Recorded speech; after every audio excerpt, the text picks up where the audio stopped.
Okay, so here's what we're going to be talking about. How do we take a standard blues and spice it up and make it sound more sophisticated? So I had a couple students ask me about modes, and I'm going to see if I can't help introduce that a little bit now. So when we're looking at new scale ideas, modes, it's overwhelming, right? There's just too much there, and so it's too big of a chunk to bite off, so we just move on, right?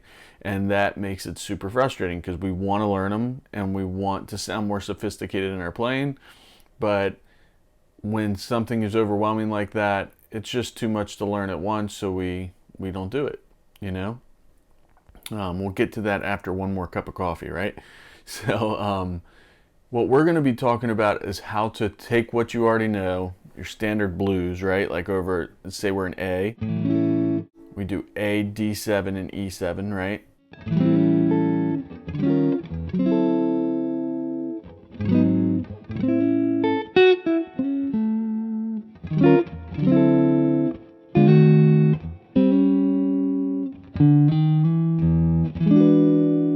Any kind of 1-4-5 blues idea.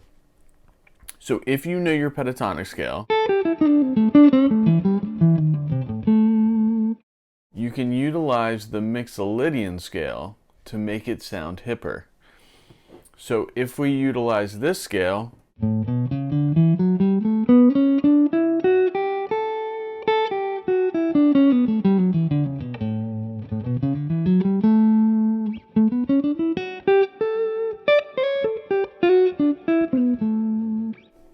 that scale sounds way cool, and it's one scale we have to learn that we can use right away in our blues playing.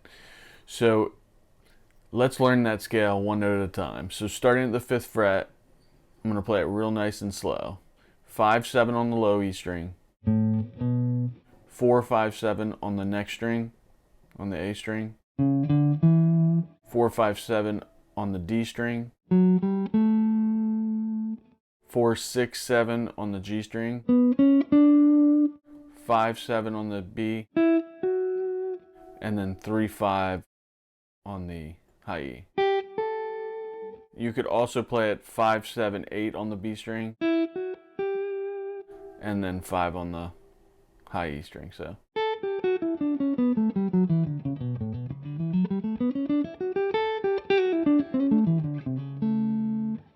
now why that's so useful is because in a blues we have these chords that we're outlining: A7, D7, and E7. In those chords, the big key tones are A, C sharp, E, and G. For the D7, it's D, F sharp, A, and C. And for the E7, we have E, G sharp, B, and D. Now, if you did nothing but learn those tones and then play them as the chord changes, so say we're over the A chord and we're playing like a standard blues lick, but we throw that C sharp in,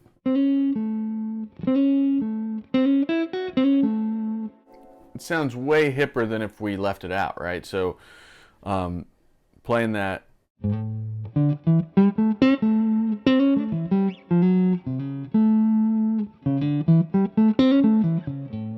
Now if we learn those all over the fretboard,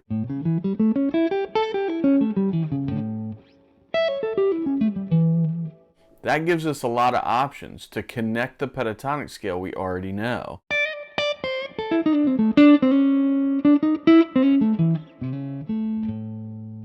And that makes that chord playing over it way hipper sounding, right? So we're playing over an A and we're just playing some standard blues licks.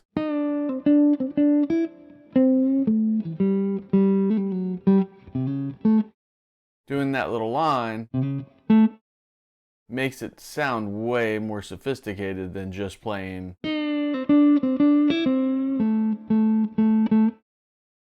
Now both sound good, and I don't want you to think of it as like that way's bad, because it's not. We use that way too.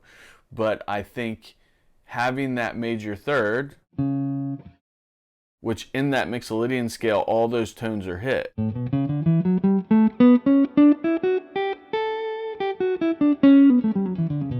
There's some extra tones too, but those tones are definitely hit. So if you just play your normal lick that you know, say it's, and then slide that finger into that C sharp note from the chord structure, it sounds so cool, you know? It just gives a more jump style blues, almost jazz blues idea. So, and you can do it anywhere. Say I did it up in the third position, I played a lick. I mean, that sounds really cool, right? So,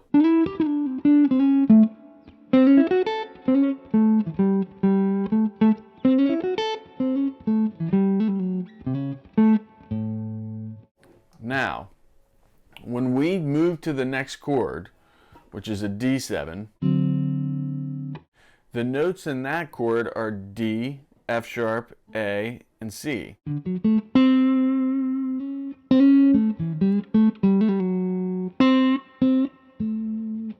Now, the only note that's in that doesn't fit the Mixolydian scale is that C. But it does fit the minor blues scale, right? So if we play a regular pentatonic scale, it fits perfect in that, right? But if we're in a regular blues scale, that C note does work, right?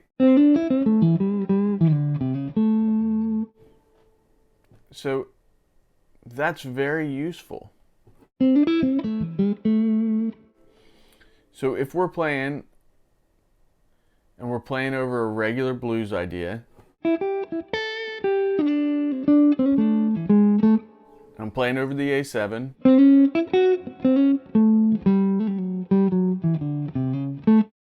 when I go to that change,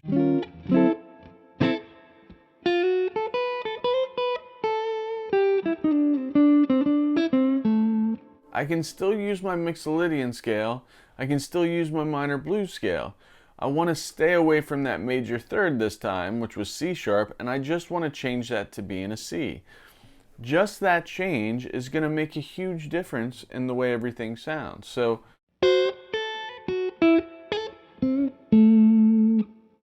again, we're playing over the A7 here.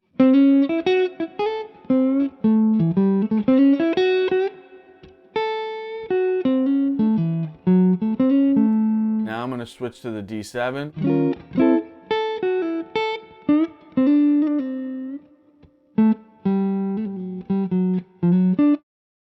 Now that Mixolydian scale uses those notes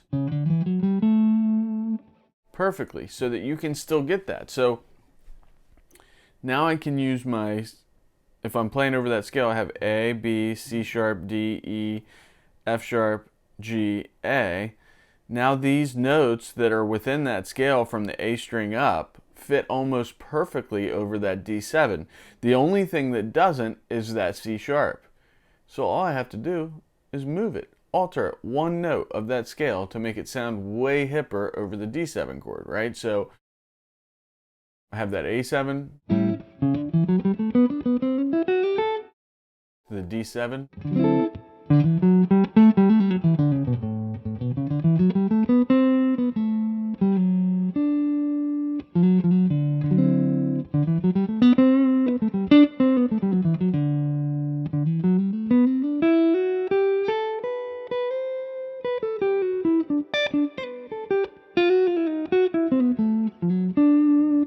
which in turn really means you're playing D Mixolydian, right? So you're changing keys right there, actually, right? Because D Mixolydian wouldn't be, it's usually the fifth chord mode, right? So in this case, what we're doing is we're playing it over the 4 chord. And I know that sounds confusing, but for now, just think of it like you're taking this shape we just learned and just moving it down one string.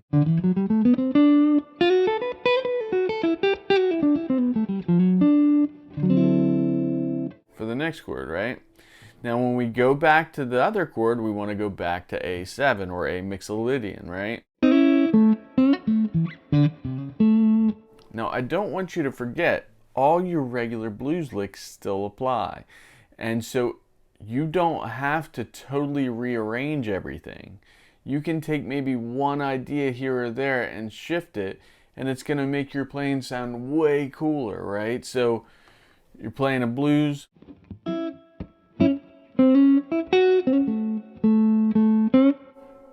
Like that lick sounds great because it outlines what's important in that chord, which is the major third, right? And then when I shift to going down to the D7, I'm outlining that chord now.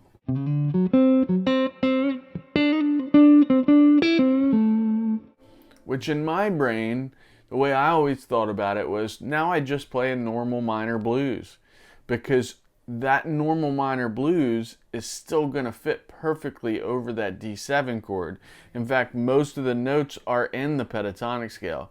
So the only one that's not, that's super important to hit, is the F sharp. And again, these are major thirds of the chord. So it's not like you're playing anything weird or outside. All you're really doing is shifting to playing the major third of each change as it comes along. And that really sounds cool and hip. So it's something that, it's a small shift in your playing that you can do. You already know how to play the blues, say, and you're just looking for that extra push over the top. Well, then all you're doing really is you're putting that major third. So even if all you did was learn what the major third of each of those changes are, so for A it's a C sharp, for D it's an F sharp, and for E it's a G sharp, if you added nothing but that into your playing, you would sound way more sophisticated and you would sound way more advanced than you actually were, right? So I'll give you some examples of that. So I'm just going to play a blues and see if you can hear where those chord changes go.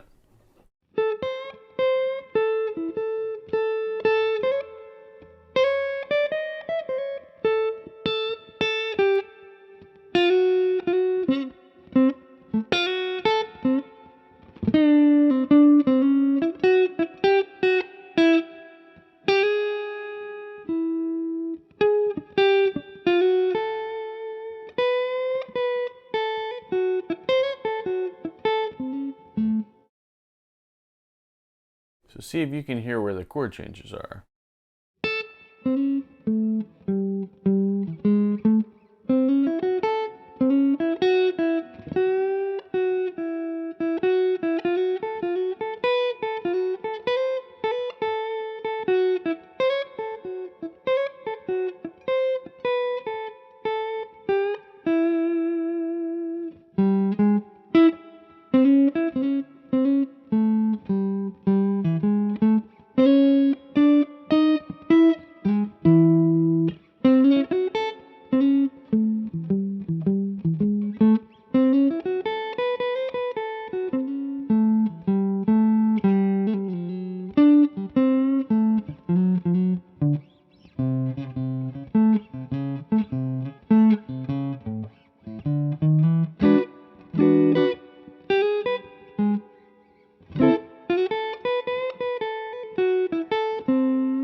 So there I hardly played any chords, but you could still hear where those chord movements were, right? So again, trying to simplify this idea, you don't have to learn all the modes, although it would be nice to, of course. You know, you want to learn as much as you can.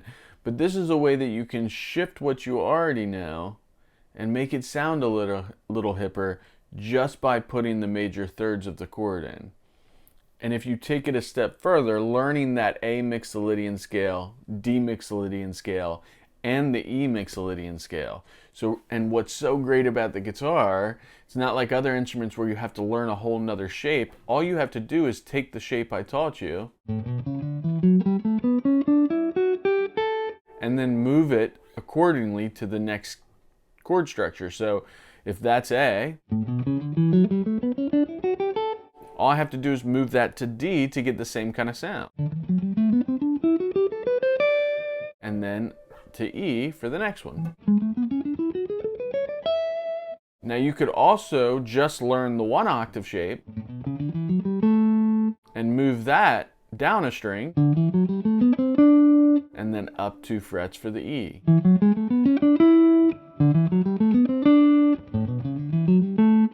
In fact, I think it was Michelle, it was a Beatles tune that they used that idea. I can't remember exactly how it went, but the scale tones from those famous songs, I mean, people use this stuff all the time, and they're just outlining those ideas, right? So.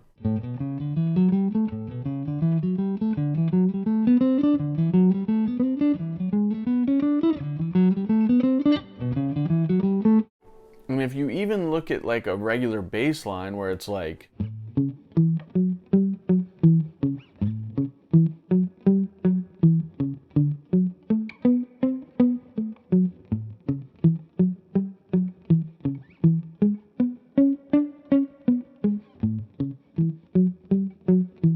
look what they're outlining. They're outlining the Mixolydian scale. That's that dominant 7th, and that's why the Mixolydian scale works. So if you look and compare what the Mixolydian scale does, is it's playing A is the root, major 2nd, major 3rd, 4th, 5th, major 6th, dominant 7 or flat 7, and then root again. So learning that everywhere is going to be so good for you, right? So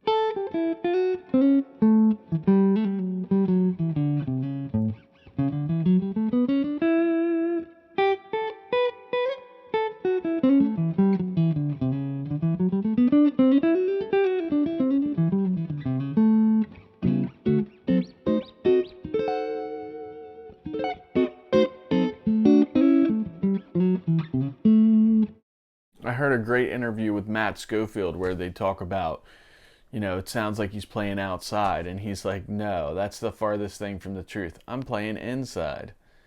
In other words, I'm playing all the chord tones that are important, because that signifies the change, right? So that tells us where the chords are moving to. So for the listener, you have to realize they don't know all this theory stuff, right? So what you're trying to do is get the listener to feel where you're going to. So when it changes chords, if you just stay where you're at, there's nothing wrong with it, but the listener, you're not preparing the listener for the chord change, right? It's okay to do that because sometimes that causes tension itself. And, I heard Guthrie talk about that, tension and release, right? Those are the two big things. So you're creating tension, you're putting the listener on the edge of his seat or her seat, and then you're resolving that tension. So it's really great to do that in a solo, and it doesn't have to be a whole bunch of notes to do that. You could literally just do the major 3rd, and that would be enough to show the listener where you're going, which is so cool, right? So again, playing over that blues, you could do like a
So I hope that was informative.